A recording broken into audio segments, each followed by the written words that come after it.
everyone, and welcome back to my channel. I recently saw Larry at Larry Reads do this, and she created a questionnaire book tag pertaining to like your hopes, your goals, and books you're excited to read in the coming year. I thought it'd be so fun to just answer the questions in this tag, talk a little bit more about like what type of reader I am, what books I'm excited for, and just to get recommendations. I will link Larry's video down below, and I will also copy and paste the questions if anyone wants to do this tag. The first question is, how many books are you planning on reading? When I first started in the book community about 3 years ago during the pandemic, I definitely was pressured by like all the book recommendation videos and seeing how many people dedicated their time in their life to reading, and I felt like if I wasn't reading all in my free time that I wasn't a real reader. I would make outrageous goals for myself, and in reality I skimmed or I rushed through books that I could have really enjoyed and took something away from if it wasn't my own like brain telling me I wasn't an adequate reader if I wasn't reading this amount of books per month. One of my goals this year is to read every day, whether it's 30 pages, 20 pages, 5 pages, 100 pages. It all depends on like where my life is at. And a year ago, I stopped setting like goals for myself. And I learned when I did that, I actually ended up reading more in a year than when I forced myself to read when I didn't want to. I typically don't really set a reading goal for myself. I had like a mental goal of like reading one book per month. On my Goodreads or on my story graph, when it asks for a reading goal, I typically say 12 books, which is one book per month. If I'm just reading in general, that is a win for me. I don't have a definite answer, but it would be really cool to go higher than my books read last year. I read 63 books last year, which is the highest I've ever gone. The second question is, what are some anticipated releases you are excited for? Don't actually have a lot of traditionally published books I'm excited for, but of the traditionally published books, I have like 2, and that is Bride by Ali Hazelwood. This is a very anticipated release because my best friend is so excited for it, and we're doing a book club this month in February where we talk about the book. I previously, a few years ago, read The Love Hypothesis by Ali Hazelwood, and I had a good time when I read it, but I didn't feel like it was a favorite of mine. And I remember rating it 5 stars because back then when I read a book in less than a day, I thought like, oh my god, that must mean it's like the best book ever. It was good for what it was, and I'm just excited to see Ali Hazelwood take on a different setting. This is a paranormal romance, which is super cool, and the cover is stunning. I'm just really excited to talk about it with my friends and like connect. So that's why I'm really excited about it. The other book that I'm really excited for is The Familiar by Leigh Bardugo. It's like a historical fantasy, and I don't know a lot about it. The cover looks so creepy, and I just know Leigh is going to do an amazing job. Besides Night Pass, this is like her first type of historical fantasy outside of the Grishaverse. Another traditionally published release is This Ravenous Fate. It's by Haley Dennings, who is also the Pages of Haley on BookTube. I love her videos so much, and I've literally been waiting for this book to come out. It is about 2 sapphic vampires in Harlem in the 1930s. I'm so excited. We need more LGBTQ plus representation in fantasy. Let me know what books you're excited to be released. The next question is, what is a genre you would like to try and read more of this year? For me, that would definitely be mystery thrillers. I definitely like YA mystery thrillers. I want to get into like more crime mystery thrillers, adult mystery thrillers. I also want to make it a goal of reading 1 nonfiction per month. I think it's so important to be educating myself in all facets, and not that you can't educate yourself with fiction, but I think it's important to read about history, and I have so many books on my TBR that are nonfiction. I'm just really excited to read more disability like anthologies and history and study books because it's a topic I'm passionate about. I want to read more about anti-racism in Black stories and culture. I think it's very important to be diversifying your reading, and I'm going to really try to make more of a conscious effort to read more diversely. One of the next questions is a book you're most likely to reread. I started my reading journey. I was never a rereader. I was a one and done.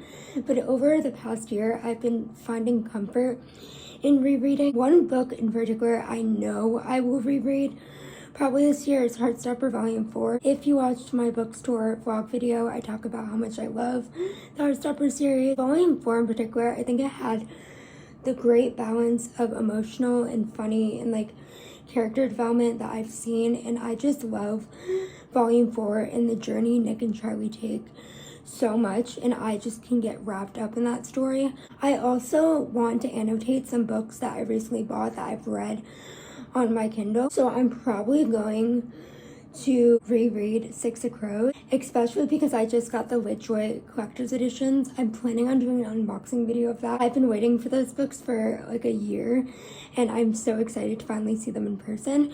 But definitely Six of Crows. I want to do a video where I read an Ember of an Ashes series by Saba Tahir. That series is such an important series to me because it was the first fantasy series I ever read in my life. I just adore Saba's writing and her characters. I want to go through it again, but also I was too focused on numbers of the books I was reading when I read it.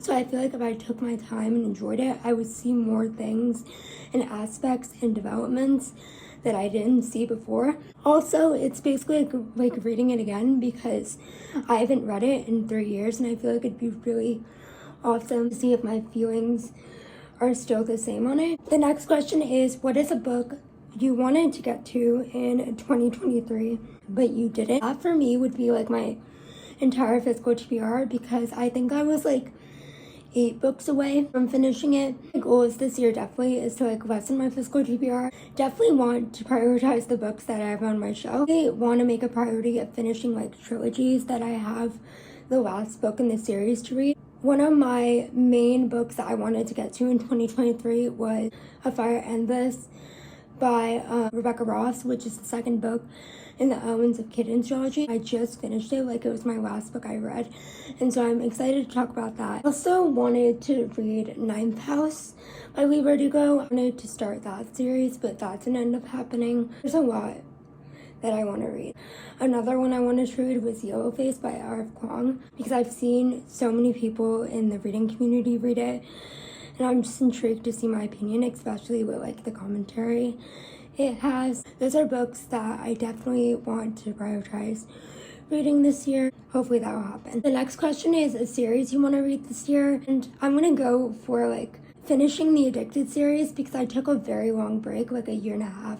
I have never felt as connected to a series and characters as I felt since reading that series, and that was after I read Six of Crows. So Six of Crows and Addicted are like my 2 Roman empires, if you will. So I want to finish the Addicted series, but I'm also really scared because like when I read those books, it's one of the first books that like I don't have to think about reading. One of the only books that I can truly like imagine what the characters look like, and it's a movie playing in my head. Where other books I feel like I have to like stay focused to really understand the story, and I think it comes with time and reading. Definitely would say I want to finish the Addicted series this year. I also want to read the Folk of the Air series by Holly Black. Currently reading The Wicked King on audiobook, which is fantastic so far. I'm really liking it better than the first book. The Infernal Devices, which is the next book I have to read in my Shadowhunters reading order, which I've heard amazing things about. Those are really the series that are on the top of my mind so far that I want to really prioritize this year. Next question is an author that you've never read before that you want to read. Is Evie Mitchell and Chloe Leese. They write a lot of disabled romances, and I just love disability rep in romance. To see the love stories and the characters. I want to read R.F. Kuang. I want to read the Poppy War trilogy because I've heard it's very educational, very dark, but it's been one of my like sought out series. Oh, Stephen King. I definitely want to read a Stephen King book because I've never read a Stephen King book before. It's my dad's like favorite author growing up, and he has so many memories with Stephen King's books. I definitely want to read one so I can like talk to him about it and everything. I've seen like a resurgence in booktube, not that Stephen King like isn't famous already and prolific. Definitely in the new like younger generation of readers, more people have been reading his books, but like reading vlogs and everything. Also Angie Thomas. I just finished The Hate You Give. I was loving it so far. It just wasn't the right time for me to read it, so definitely reading more Angie Thomas books. The next question is an author you don't think you will read more of this year. And I didn't read any of their books last year, but the year before, and I just don't think they're the author for me. Personally, just with their representation in books, they're definitely more diverse authors I could be supporting. Authors I don't think I'm going to be reading any more books from personally are Taylor Jenkins Reid. I have a love-hate relationship with The Seven Husbands of Evelyn Hugo. I was very engaged in it. I thought the writing style was beautiful, but the ending and the way she took Evelyn's character and the plot, it was very like, it rubbed me the wrong way. I just don't have any interest in her books anymore. Colleen Hoover, I'm fine if people enjoy Colleen Hoover, if that's what helps them get into reading. So it helped me get into reading. I did like It Ends With Us. I just don't think I want to support like her marketing toxic relationships with like romances, and definitely non-age appropriate books as like for young adults. For now, this year, Sarah J. Maas. I have made the executive decision of no longer reading Sarah J. Maas' book for this year, like any upcoming series she has. The only reason I would read Sarah J. Maas is because I do want to see how the ACOTAR series ends, but I will not be promoting it on my platform just because I don't think she needs any more platform than she already has. Like, she already makes so much money and her books are talked about widely. So personally, for my own like morals, I will be finishing the ACOTAR series when all the other books come out, but I don't plan on reading any more of her series or her books personally. Just like, they brought such comfort to me during a time, but I can recognize their problematic aspects of them. For that reason, I just have chosen not to really engage with her as an author anymore. The next question is a popular book you want to read. My recommendations are very unpopular books, but I do have here and there like books I do want to read that are trending or popular. One that's sticking out in my mind is definitely Yours Truly by Abby Jimenez. I've heard that has anxiety rep and disability rep, and it's just really sweet and nice. 7 Year Slip is also a book I want to try out because I've never like read a book with like a time jump or time influenced paranormal aspects, and I'm just intrigued. I would also say I want to try another Chloe Gong book. I think I want to try Immortal Longings. I wasn't the biggest fan of These Violent Delights. I think it personally moved too slow for me and I couldn't connect to any of the characters, but I definitely want to try Immortal Longings. Like Chloe Gong, or like popular books I could see myself reading. The next question is an audiobook that I want to listen to, and I'm slowly getting more into audiobooks this year. I think one of the audiobooks that I want to listen to is definitely like nonfiction, like any of my disability like studies books I want to listen to as nonfiction. One of the books I want to listen to in nonfiction is Educated by Tara Westover. It's one of the most like prolific memoirs. Another book other than like me listening and reading The Wicked King right now by Holly Black. Honestly, whatever is available in my library in an audiobook, because it's mostly where I get my audiobooks is like through apps utilized in my library. I don't buy audiobooks or audiobooks. I mainly use my library. I'm trying to think. Yeah, I really can't think of any others. The next two questions go off of book adaptations. A movie adaptation you're excited for that's based off a book, and this was recently announced. I think like 2 days ago, but Turtles All the Way Down by John Green. I read this book in my freshman year of high school, and I remember really loving it, but I haven't read it since, so I definitely want to like reread it before the show. But I would say that one, just because I remember the impact it had on me. I don't really have a lot of books, TV shows that are coming out this year that I've been like excited for, because it's really hard for me like to watch TV. So I'm going to say A Sign of Affection, which recently is releasing episodes based off the manga, and it uses sign language, so I'm really excited to watch that romance anime and then read the manga. I accidentally skipped a question in the order, but it's okay.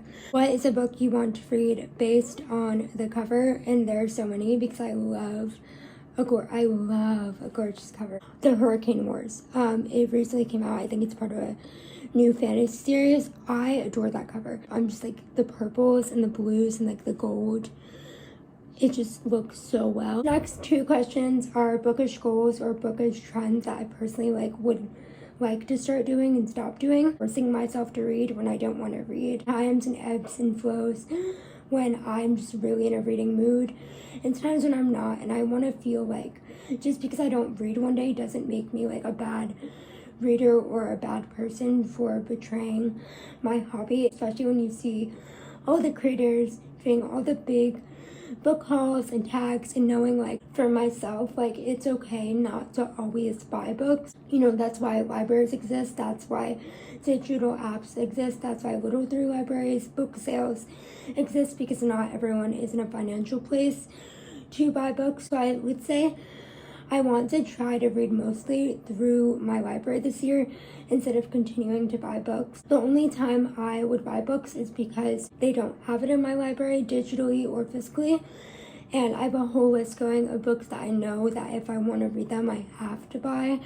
So those are the only reasons why I would buy books, but definitely trying like not to make myself feel bad about not reading as much, and also trying to read mainly through the library. Organize my bookshelf and get a new bookshelf in my room, because I only have like a tiny bookshelf, and I definitely want to like organize my books and collect them and make them like my own little personal comfy space. Definitely that's a goal I want to do. We have a non-bookish goal for the year, and this I already know. One of my non-bookish goals that I have this year is to cut down my caffeine intake. For about a year, like last year, I would drink coffee every day. I've just learned that not that I don't feel good when I have coffee, but I look at coffee now as a necessity instead of a treat. And then also I want to find more gluten-free snacks, because I am gluten-free, and I definitely want to find more accommodations for that. Definitely start therapy again this year. It's hard to find a therapist. One of my main goals is to find a therapist that works and connects with me. And we have a booktube goal. Definitely just start consistently, not even consistently. My goal is 1 video per week, but I also know life can get in the way. Just post about books when I feel inspired and when I want to talk about books, and hopefully people will follow along with me for the journey. I would say definitely try to upload more videos, because I've always wanted to like have a space to talk about books, to feel inspired about books and connect with people about books. I think that's like my biggest booktube goal. Creators that I personally love that I think you should follow are Ashley. Her videos are just such a warm hug, and I adore them so much. She brings a smile to my face. And we also have Sunny Kim. Sunny is editing, and the way her humor works, it just makes me laugh. I also have Gina Lillian. Seeing her read books and talk about books, I love her videos so much. I also love Elliot Brooks. Definitely more of a fantasy reader, so getting more into adult fantasy has definitely widened my horizons. We also have the Bookish Realm. I love hearing their like tea videos and their videos in the publishing industry. Jess Owens is also very awesome, because they are just so funny and like so raw and real, so I definitely recommend them. We also have Larry from Larry Reads. Sarah Crowley, fellow Jersey girl. I love her videos. Those are the creators that I personally would shout out and recommend. The last question is something I would say to anyone who is interested or a little bit nervous and hesitant in starting a book channel account on whatever platform. It definitely takes a while to find out your niche or what separates you, I guess, because there's so many creators. But I think for me personally, I just like knowing that I've taken the first step of uploading a video in 7 months and wanting to continue having this creative outlet for myself. It inspires me to like reignite that part of myself, to find something that I can connect with other people with, and to share just my love of books, and to share like a part of the community and feel so accepted and comforted. Especially with all the book bans going on, it's very important to highlight like literature and the stories that need to be told, and the acceptance and the representation. I think just gathering like a more diverse book space, your input, interest, and value as a bookish person is needed. You bring something to the table, so I would say it's definitely nerve-wracking, but I just am excited to build a community. Thank you everyone for watching this video, and I will see you very soon. It's actually really like cathartic to talk about. Excited to see where this journey and year of book goals and reads takes